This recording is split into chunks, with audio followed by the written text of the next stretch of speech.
And we'll find the notes. So this chapter is the first one talking about analyzing institutional failures. So far, we've been seeing a lot of successful examples. And she mentions this in the beginning of the chapter, how important it is to mention successful examples because most of the literature only talks about the failures. So we don't have so many examples of things that actually worked. So this is pretty much like towards the end of the book, and she starts to talk about the failures. And she gives the three examples. The first ones are Bodrum fissures and Bay of Izmir, and they are both in Turkey. So they are somehow related because they share the same, they are under the same national institution, and they have some constraints coming from that. So so the Bodrum fissure was a case of a small inshore fishery that were very successful, and they were very close to the open sea fishery that the small fishers didn't have control of the big open sea. So so the problem that came with it was that the government started to incentivize large trawling vessels that were these huge boats to fish in the open sea and also closer to the inshore fishery. So there was initially a 3-mile block, like a law that didn't allow the big boats to come closer to the inshore fishery, but then that not only wasn't respected, but also was incentivized the opposite by the government. Do you guys have anything to add to this part of the chapter? Yeah, I think that important aspect that I really liked about it, because we're covering the failures where before we were covering, sustainable CPR settings, is that you had issues that were arising because of basically scaling. Like, you have a lot more interested parties, whether it be market or population growth, where you had, a system that was relying on subsistence at first is now open to the public to take advantage of. And so as you had more people coming and more different participants with different incentives, you had these different strains on the external internal rules of the game itself. And so failing to adjust to those scaling properties is one of the big obstacles when governing any type of common or CPR setting.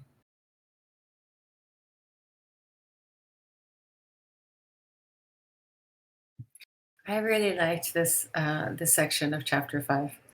I thought that it was almost more interesting to study the failures than it was to study the successes. There was so much more drama and murder and really complicated scenarios. So I smiled quite a lot as I read this, actually, because you can almost see the failure of where humans fail to self-organize and the reasons behind it, and sort of like as cautionary tales for what not to do.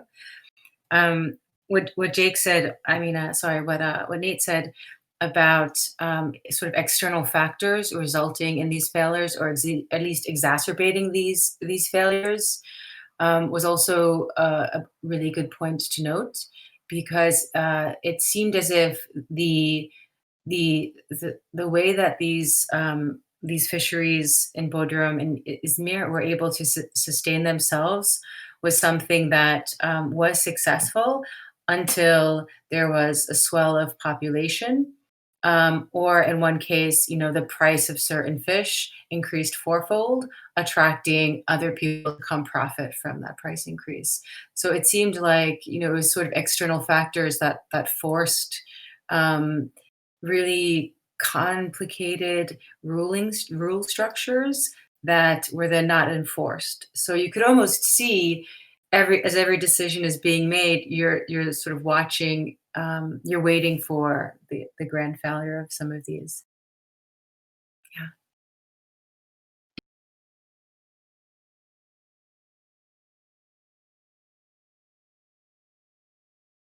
Yeah, I think one interesting thing that connected all of the examples was the complexity they presented and the lack of ability that each one of these cases had to deal with the complexity. And in the Bodrum fishers, they said that at some point there was 6 groups of fishers with distinct interests competing for the same fishery. And similarly, in the Bay of Izmir, there were similar fishery subgroups, except that Izmir had another layer of complexity, that it was a large urban center with a high demand for fish. So the fish started to be very expensive, and then more people would jump into fishing. And then at some point, it was many fishermen chasing a few fish. And both of them, they had cooperatives that tried to mediate the case. In Bodrum case, there was a cooperative that failed completely on mediating the case, and eventually it was dismantled, like it didn't exist anymore. And in the Bay of Izmir, there was 2 large cooperatives and several other smaller cooperatives operating nearby, but they weren't connected, and they were all represented distinct groups of fishers. So the lack of collaboration resulted in no operational rules, and there was no conflict reduction and no control access to the fisheries. So there was a big collaboration failure because there was too much, like in my opinion, it was hard to find a way for them to collaborate if their incentives were so different from one another. Like one group was just a family fisher that would like eventually sell the surplus. The other group was fishers that had been selling fish for generations. The other group was corporate fishers that were so it was hard to find a unifying point to come to agreements between these groups.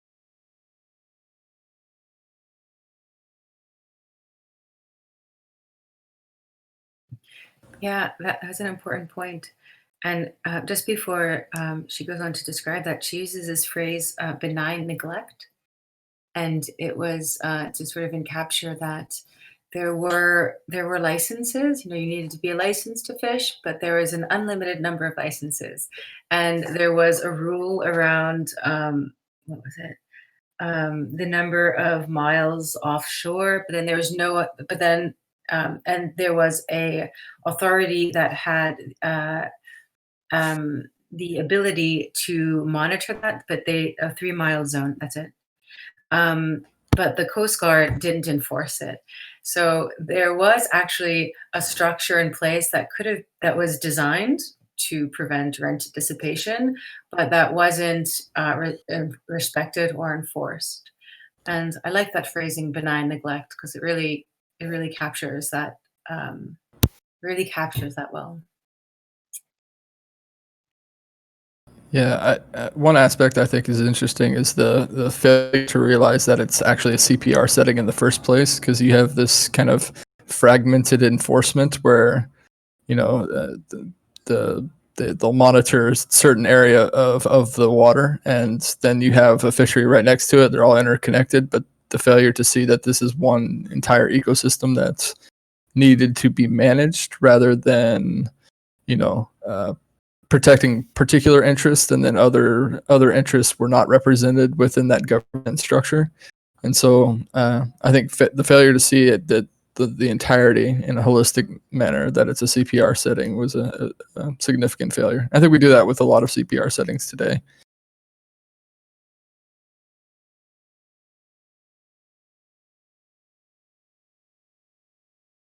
Yeah, it goes back to the discussion we were having last week that the world is a CPR setting. And we are too fragmented to see that. Could you elaborate on what exactly is a CPR setting? So yeah, it's a common pool resource. So the idea is that you have a commons, which is kind of this public good that we all kind of share, whether it be water, air. So if you think of a CPR setting as a common pool resource unit, so you can measure those units within a common pool resource. So we're all sharing it. And we're discussing on how to sustain and govern these settings. So if you just look at an entire system, some systems are nested into larger systems, but at the end of the day, it's just all a common resource that we share. Yeah, if that's the case, then yeah, I definitely agree. The world is a CPR setting, just given the nature of just human existence and basic human needs.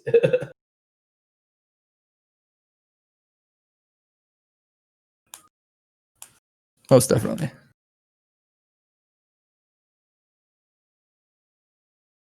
And so yeah, go ahead.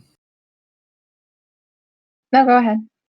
I was just going to say, yeah, since this is your first intro to this, is that we've gone through this and we've kind of analyzed different settings. So basically, Ostrom is taking us through this process of analyzing CPR settings and saying, okay, this is what has been proven to work in history. These are settings that have been sustained over generations and generations, and these are systems that have failed rather quickly, and these are the reasons why. And so we take those into account when we talk about commons and the hatches that we do over at CommonsNet.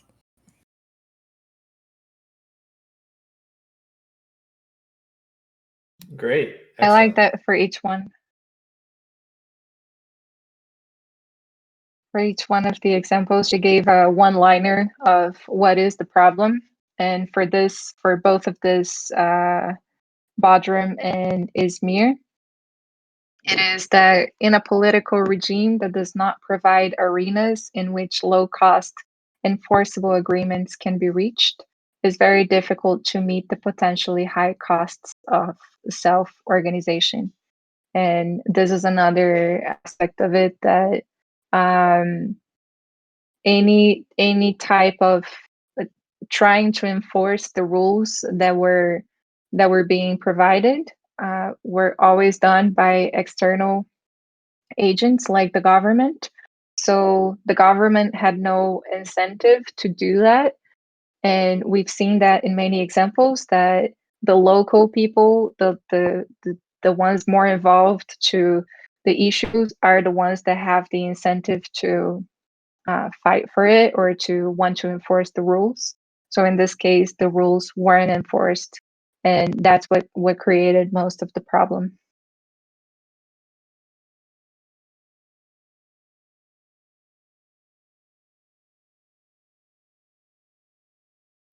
Yeah, we can move. Yeah. I was just going to say it's very myopic to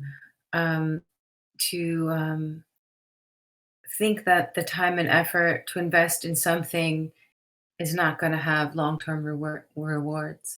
I think it was sort of like people didn't want to take the time today for something that would be there for them in a year, 2 years, or 3 years. I think typical high time preference, that not seeing the value of the effort that they could put together.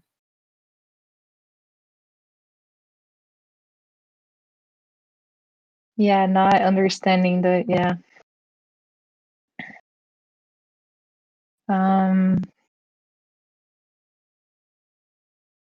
So the next example she gave was California groundwater basins of San Bernardino County.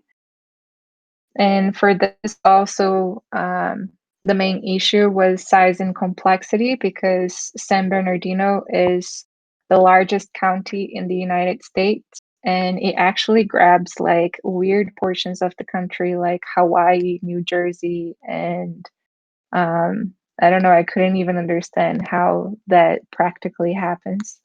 But it's a whole region with multiple basins. So just an overview is that they try to address these multiple basins as one basin, as they were doing with other similar basins in Los Angeles and in other places of California that were successfully before. But then this time, trying to treat such a large and complex situation as if it was a small basin brought all of the failure.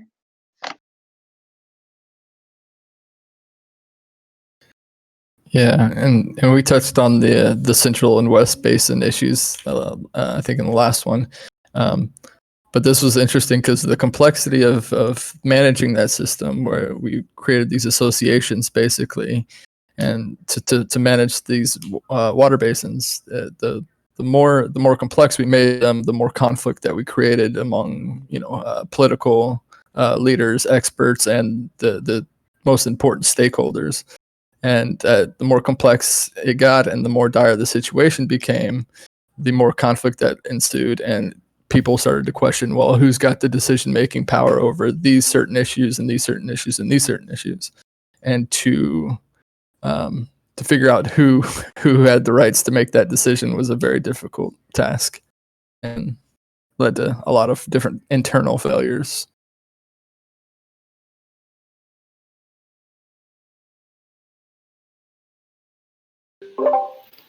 For me, it's been also interesting to connect some dots with another readings that I've done, and I've read a writer whose name is Abdullah Öcalan, and he is incarcerated by the Turkish government like since the year 2000. So for me, it's also interesting to see how these political environments can be hostile for the efforts of self-govern, as Livia was saying in the self-organization. As Livia was saying, that this has really high costs, and it's important to have a political regime that allows it. And the other dot that I am like connecting with this chapter and with readings that are very actual is an article that Mateo shared that is called "Credible Neutrality as a Guiding Principle," and it talks a little bit about how legitimacy can come from the credibleness of certain guiding principles, and it's like to review these institutional rules that construct our mechanisms, that design our mechanisms, and to see how can we make them time and resist and to like realize their purpose. And one thing that the article mentions is not just neutrality, efficacy also matters. And I think that maybe when we try to make these efforts of self-organization, sometimes we try to make things a little bit complex, and first we need them to like work and then start polishing them and improving them. But it's important to like to do what we're doing of studying and to try to propose alternatives, but to have a clear mind of that, of what are the practical and like things that we want to solve and propose easy ways to do that. So it's like, what I want to say is that sometimes we tend to make things more complex and more complex, and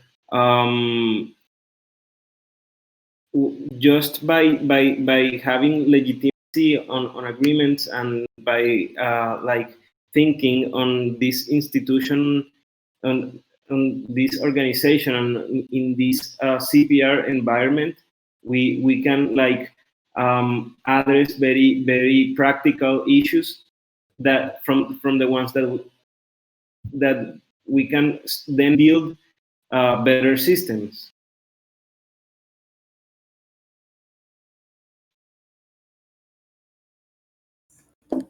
Yeah, I think kind of that political neutrality is really essential to establishing legitimacy in terms of a voice, in terms of managing that whatever it is being managed, because neutrality is very important to establish legitimacy.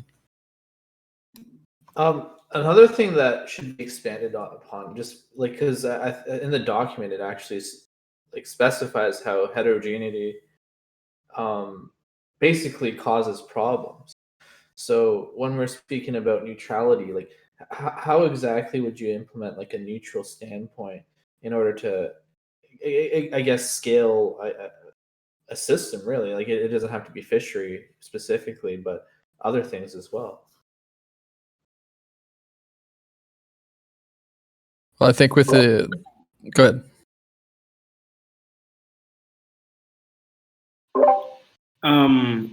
I think that neutrality comes from the openness to accept certain biases, and that same openness to accept different points of view, and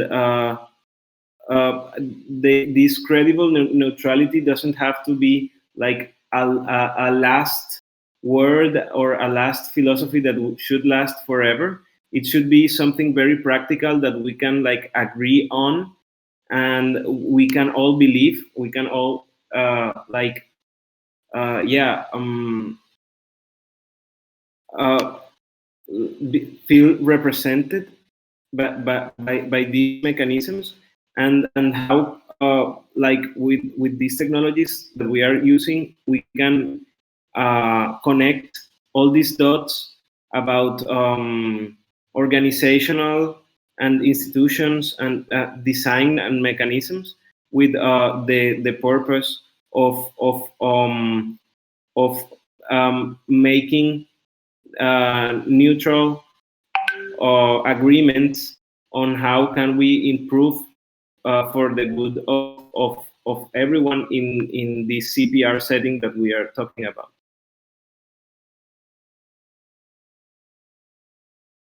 I wonder if like how would a DAO situation solve something like an ocean, like open sea fishery, like things that are really big, and that neutrality is so important, but does that even exist? Like, is there any government that actually has some type of neutrality that would like that would address this huge issues with coming from a huge place? Like, what are there things that couldn't be fractalized? Like, are there things that have to be big and solved by big institutions? Or I don't know if you have ideas about. Well, I mean, I guess that kind of alludes to federal, state, and like municipal government, as we see in like a lot of like the United States, for example. So I think there's like I definitely think like say like fishery, there's like specific governance model that they follow there, but like there's like other overarching laws that kind of govern, like let's say like a fisherman kills another fisherman. That's not directly related to the governance models of the fishery, but it's related to like the land, like the federal kind of level, if that makes sense.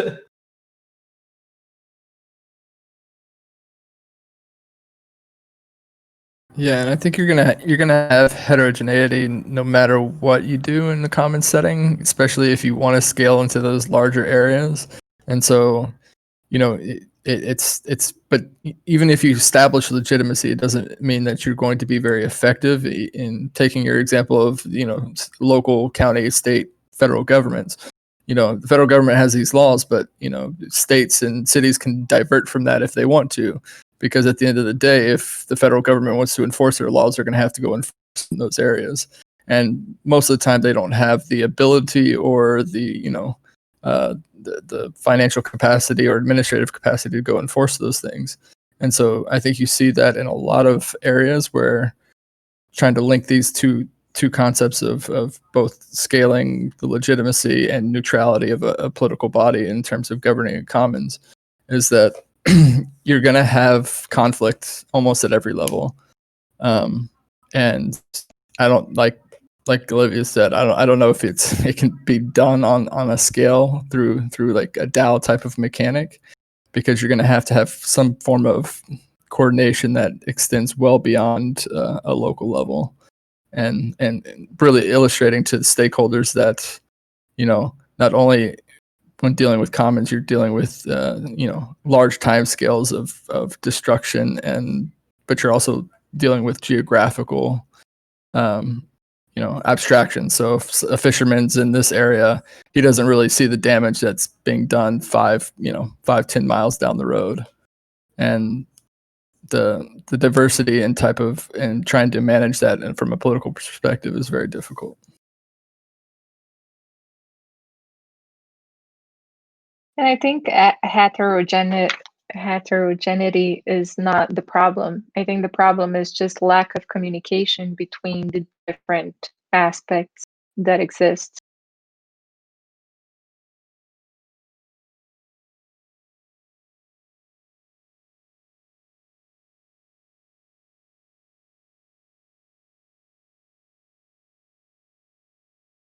Yeah, at the end of the day, it really does come down to communication, because like there just needs to be, I guess, a consent. Like, I guess I would describe it as a consensus, in a sense that like this is how you do certain thing on this land, and like this is how you how you fish, and like obviously there's the fragments of different types of governance at the federal level, which is maybe related to other things. And there's just like anyway, yeah, I get what I'm saying. Like, there just needs to be clear communication that of like specific governance models for specific CPR resources in general. So yeah, I think I got my point across correctly. I don't know. Feel free to ask me.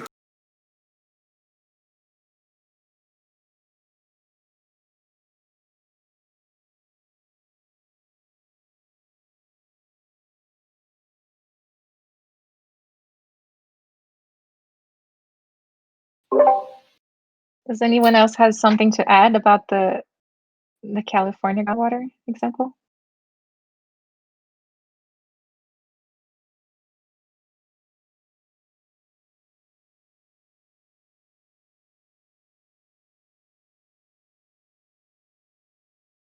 So the final statement of the problem she brings in this one is that individuals who do not have similar images of the problems they face, who do not work out mechanisms to disaggregate complex problems into subparts, and who do not recognize the legitimacy of diverse interests are unlikely to solve their problems, even when the institutional means do so are available to them.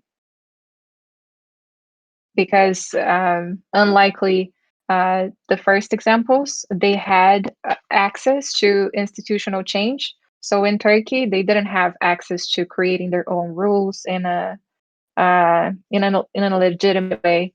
But in California, they did, and even so, they failed. So That's what she's bringing, that it was because they didn't have a full picture or a shared image of the problem.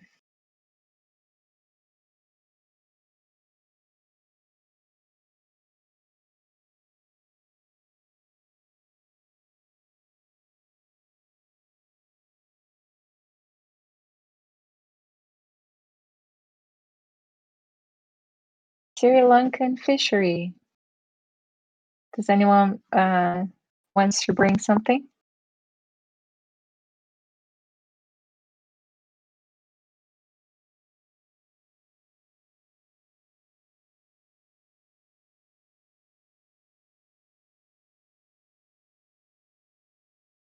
So quick overview of the Sri Lankan fishery is another example of rent dissipation. And this is actually really exciting. And I think that was the one you were mentioning, Tim. That it's like an action film. A lot happening here.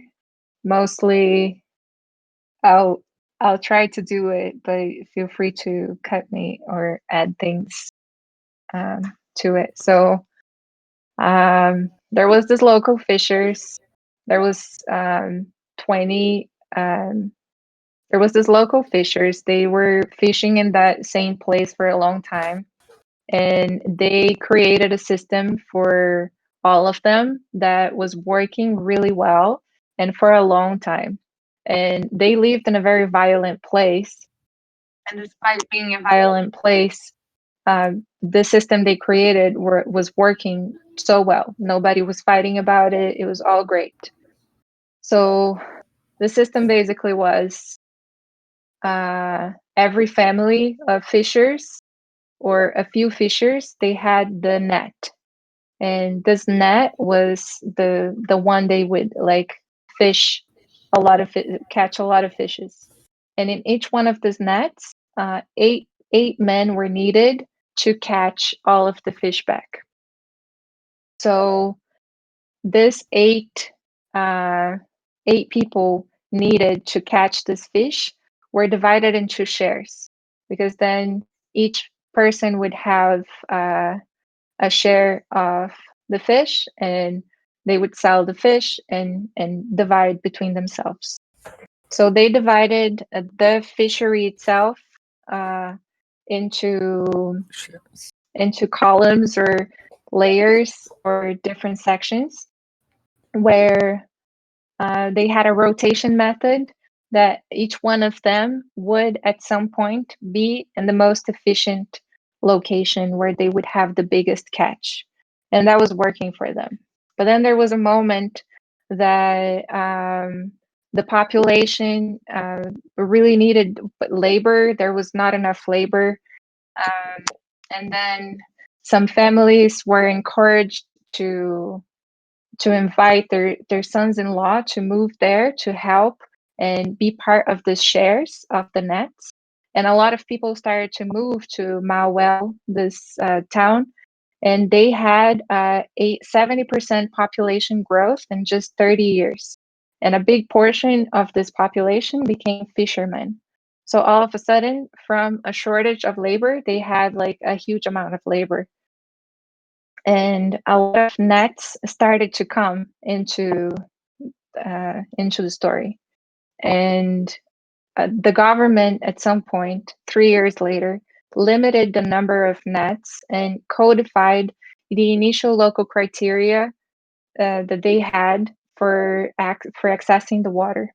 So the legislation allowed, at this point, individuals who did not inherit access to the fishery to purchase shares in established nets, opposed to before just family members could inherit their place in these shares. I'll stop here and see if you guys have any comments.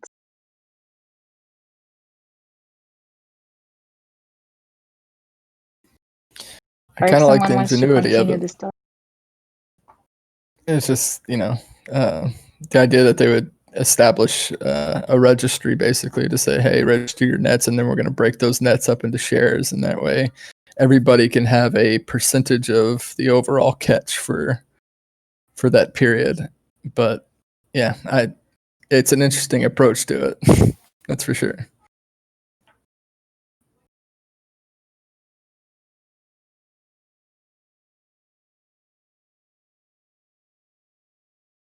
Yeah, it seemed like an interesting approach if the government made their part to ensure that what they were doing was being, what were they proposing was being enforced. So they basically took the rules out of the fisher hands and put into a codified, actually, law.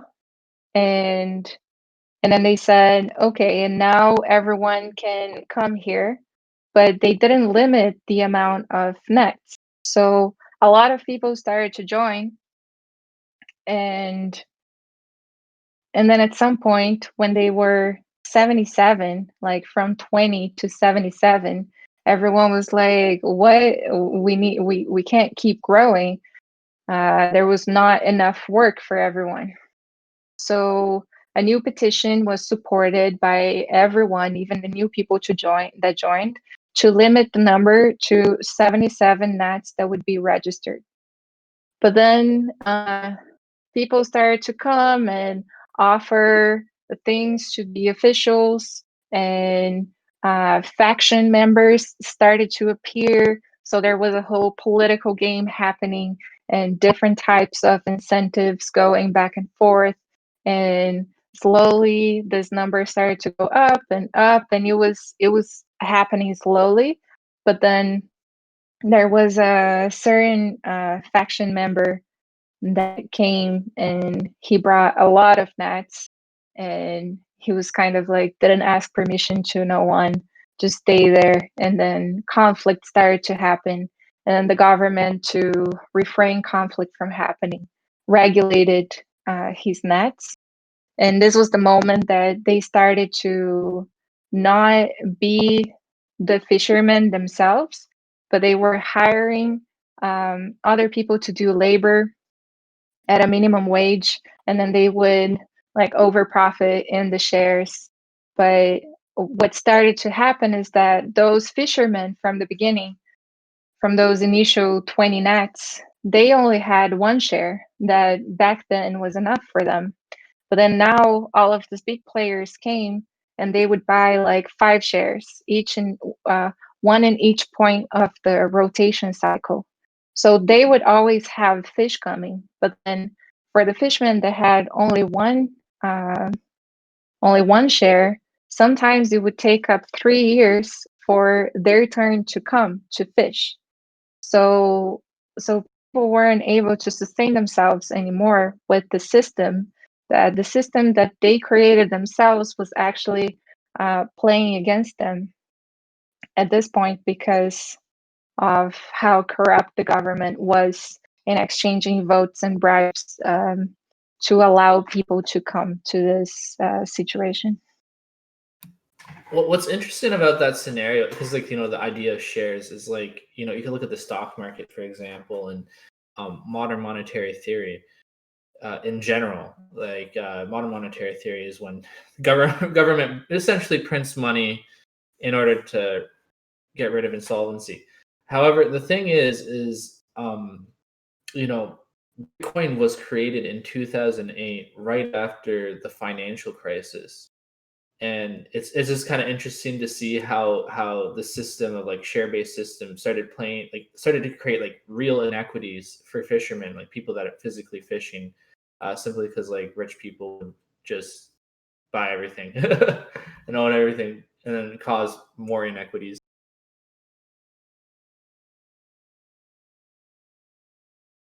Yeah, definitely. I also found it interesting that they referred to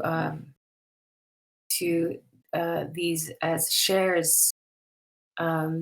Your right to be one of the 8 people to hold a net in the water was considered a share. And in some ways, it's analogous to labor laws. You have the right to work. It's like a very early form of a labor law. And these shares were private property. you could inherit them. You could give them away as a dowry, when your daughter gets married. So they had real value. And perhaps even some were swapped or traded, some, under some olive tree somewhere, a coconut tree somewhere. And yeah, I really liked that aspect of it.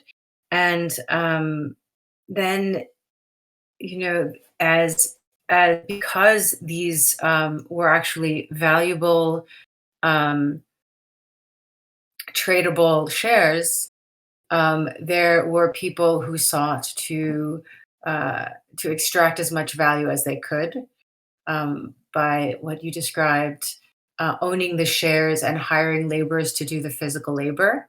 And the people who are doing the physical labor no longer were, I mean, they're like sharecroppers. They're slaves for the person that owned the property. In this case, it was the right to work.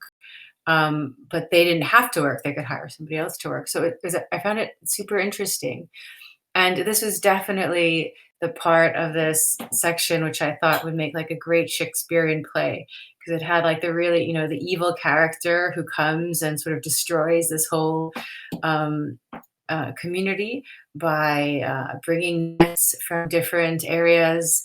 There was a lot of violence as a result, because he seemed to do it of his own authority, and or through bribing the local politicians, and or enforcement agents to support him. So yeah, I don't think I have anything else to add. Um, I don't think I have anything else to add. There's a lot of parts that I really enjoyed from here. There was one part that I just labeled key, which is, so the fishers involved were aware of the consequences of adding nets. It was not a case of individuals being incapable of devising and enforcing rules well tailored to their local circumstances. It does illustrate what happens in a dynamic local setting when proprietors do not have autonomy to make and enforce rules. So it seemed that by the manipulations of the local politics, that the local community could no longer self-govern. That agency was sort of taken away from them, which is an external force of this community, of the CPR.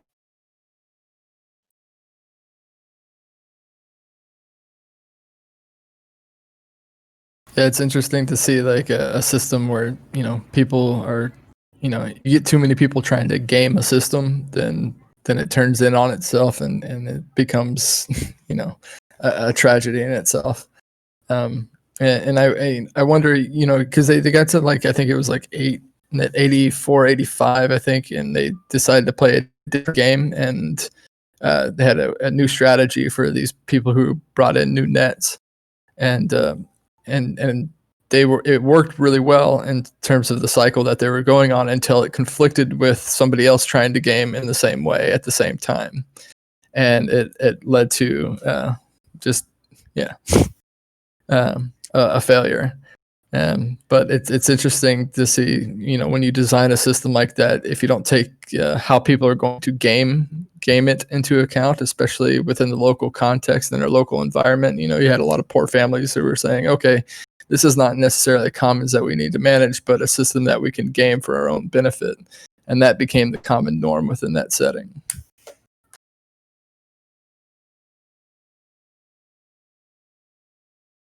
Yeah, I really like this this perspective you brought, Tim, that it was ownership to the right to work.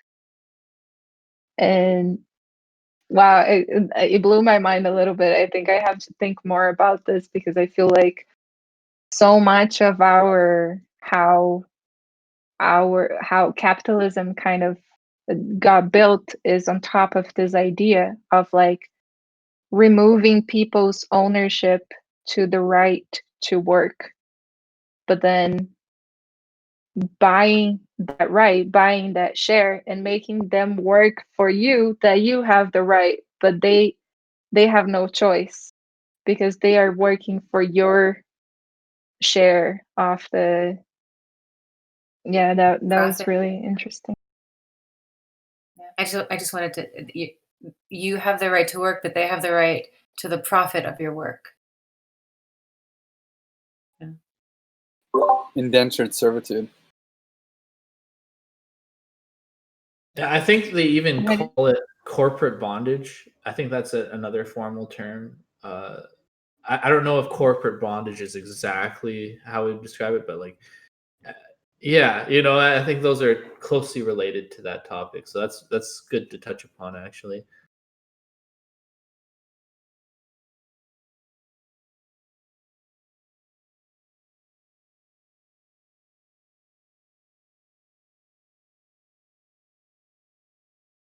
So in the Sri Lankan fishery, the one-liner problem was that it does this situation illustrates what happens in a dynamic local setting when appropriators do not have autonomy to make and enforce new rules, and external intervention to prevent rule enforcement against political favorites undermines the viability of common property arrangements. Basically, corruption. Corruption breaks it all. And I was thinking that corruption comes from outside enforcement. Like, it's much harder to think about corruption arising in a system where there's mutual accountability opposed to outside enforcement.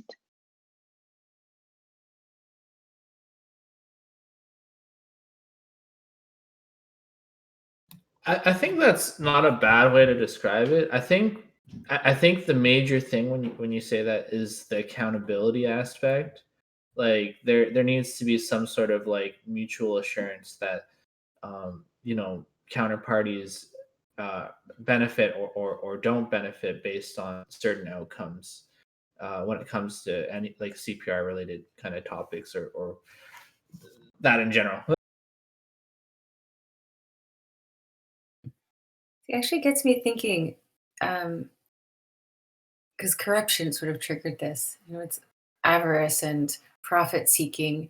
And I think, and correct me if I'm wrong, but I think in the cases of the successful CPRs, it was all, you know, the CPR people would take what they needed, but there wasn't cases where people would successfully exceed in order to resell and or profit from what they were taking from the CPR. Whereas in this case, it's very clear that the intention of this, you know, one evil character in this play, it was specifically to only to make profit and not to care for either the people or the CPR. So the motivation of the actors plays a huge part in the success of the governance of the CPR and of the CPR.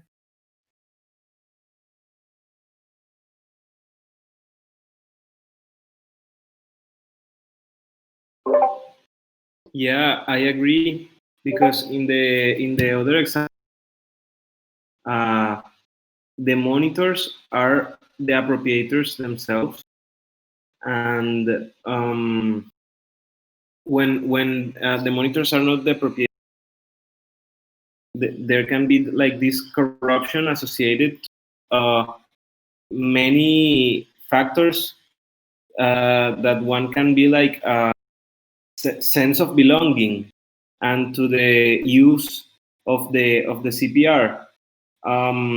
We can see that in this case, the ones that are extracting the most from the CPR are not the people directly like uses or profits from the access of the resource, but it's benefiting people that does not directly needs the resource, but that uses the resource to make profit.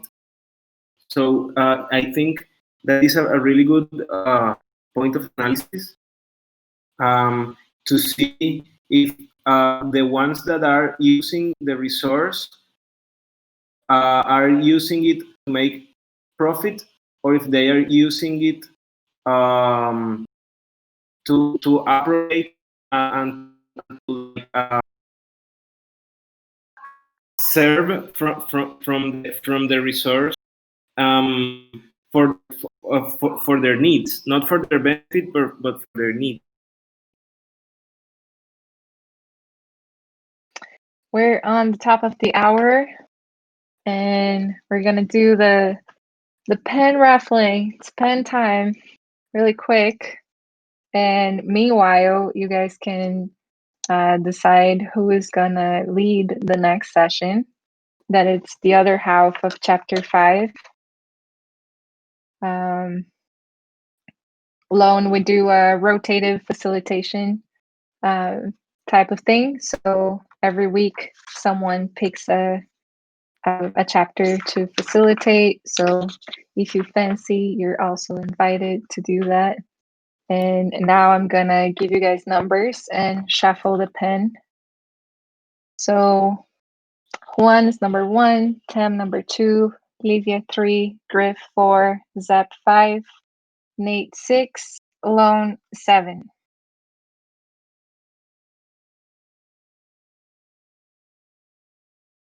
And the winner is number 1, Juan. Thank you. Awesome. Yeah. Anyway, guys, I did find the conversation very productive. I appreciated it. I got to head out now, but yeah, thanks so much, and appreciate just like the discourse around that. Take it easy, guys. Bye. Bye. Thanks for coming. Yep. Bye, everyone. Bye, Griff. I think I can take the next one. I'm going to try it. I think that can be a challenge. Yes.